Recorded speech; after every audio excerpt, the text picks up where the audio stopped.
If God created this world to give you good, what kind of good did he want to give you? Is there anything that's physical in this world that's infinitely good? People tell me I talk too fast. Let me slow that one down. Is there anything in this world that is infinitely good? Is ready? Food. Is food infinitely good? No. You can get stomach cramps.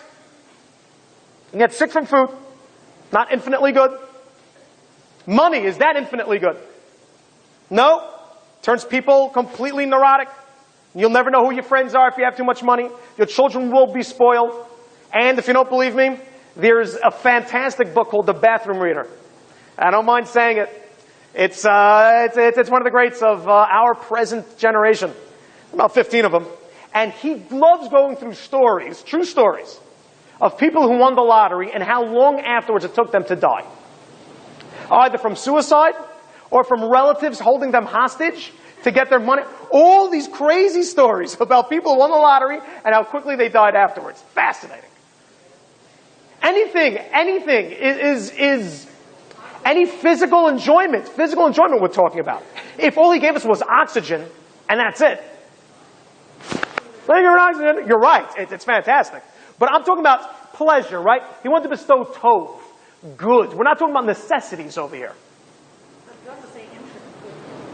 But he can give us infinitely.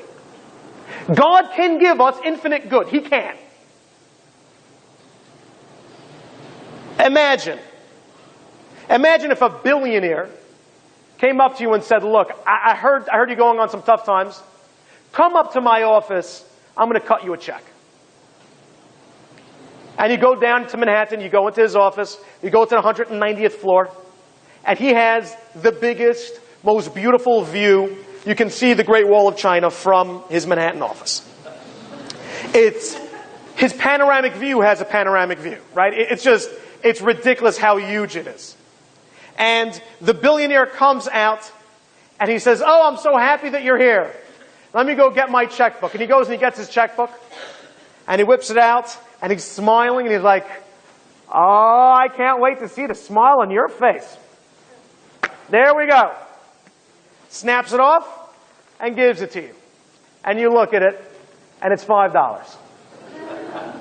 What do you think about that billionaire? Son of a what? So you're like, oh my gosh, I can't believe that this guy he's a billionaire and he only gave me $5? If God only gave you food and money and a house and children, if that's all he gave you, when he can give you infinite good, then he's the billionaire jerk. Think about it. If that's all he gave you, if all he gave you was a nice house, that's a $5 check. But he created this world to give you good. He can give you infinite good. How? A piece of him. By the way, do we know what the word infinite means? I realize maybe not everybody knows. Nitzchiut, infinite means for forever. No beginning, no end. Always. He can give you that in goodness. How? You have to bring him in. You've just experienced another Torah class brought to you by TorahAnytime.com.